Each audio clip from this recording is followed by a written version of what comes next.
Oh no! Why is everything bolting so fast? Is your lettuce running wild? Has your broccoli gone rogue? Are your beets going to seed? Your Swiss chard? Why are your vegetables bolting? Well, there's a bunch of common reasons. We'll talk about that. Things you can do to prevent that.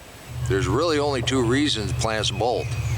One, they're under stress, and we're going to talk about several different things that make them stressed, or they're at the end of their life cycle. With these beets, they're biennial.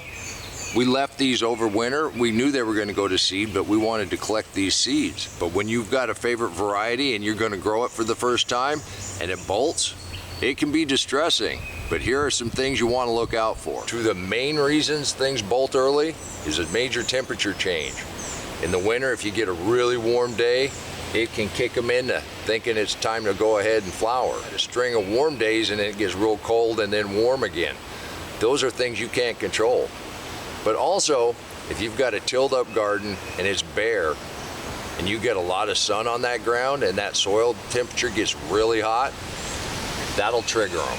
And right here's a great example where we did have the cold frame. We were pulling plastic, and there were a couple of days under that plastic. It got to 90 degrees even in the winter. So this broccoli, we kind of lost it, but we're just letting that go to seed. This cabbage was fine.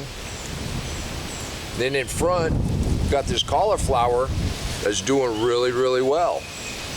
We go ahead and let quite a few of our plants seed out every year. This is a great example. This is last year's, the year before. This is babies from those seeds. And it's going to be a nice producing plant for the rest of the year, and hopefully we'll get seeds off of this next year. Another huge factor why your plants will bolt early is inconsistent watering. You have some control over that, but with the rain that we've had recently, I knew some of these were going to go to seed anyhow. With that much water coming down that fast and for that many days, it just triggered them. So this little patch, it's kicked in.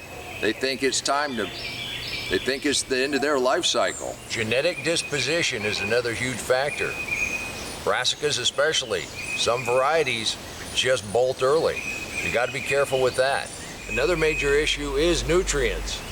Too much of the right kind, not enough of the wrong kind, or vice versa. Also, planting in the wrong season. A lot of these cool weather crops, if you plant them a little too late, they're definitely just going to go ahead and bolt because of that temperature fluctuation we talked about. One of the key drivers is nutrition. And this all gets back to what I discovered a few years ago, the deep mulch. It solves a lot of these problems. We can either go the fertilizer route or we can go the natural route. The natural route has bacteria and fungus. There's a symbiotic relationship between that bacteria and fungus in your plants. How do you promote that life? Deep mulch. You just spread it out. It alleviates a bunch of the problems we've already talked about. It helps moderate the temperature. It also helps keep the moisture consistent. Those are big factors. Most everything we've been looking at here this morning, I knew was going to go to seed at some point. We did have a couple brassicas in the back cold frame. I wasn't expecting to bolt quite so soon. But we're going to get seeds off of those, and we had plants next to them that didn't bolt. So I believe that's a temperature thing in that particular variety. We go ahead and leave these out here to develop seeds. We'll come by and collect them. They'll drop a few on the ground, but then we'll get some volunteers. And right now the pollinators are after them. And you can eat those flowers. You can actually eat the entire brassica. Most of these plants you can. The beets you can, the Swiss chard you can, carrots you can. Here we've got a radish that overwintered. And the thing about radishes, those little seed pods, they're not quite as hot as a little radish is. They're wonderful in any kind of cooking. You can actually get more pound per pound by collecting the seed pods when they first come on than you can by just picking the radish. We enjoy those, but we also save a bunch of those seeds. And I believe this was actually a volunteer from last year.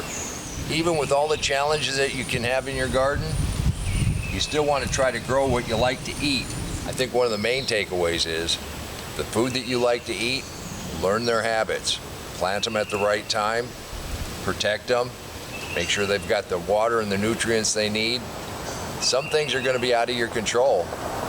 So we lost a broccoli, but we got a cabbage. And that way, you can have fresh fried cabbage for dinner. You can do this too. And until next time, remember, take care of yourself, take care of your family, and God bless you.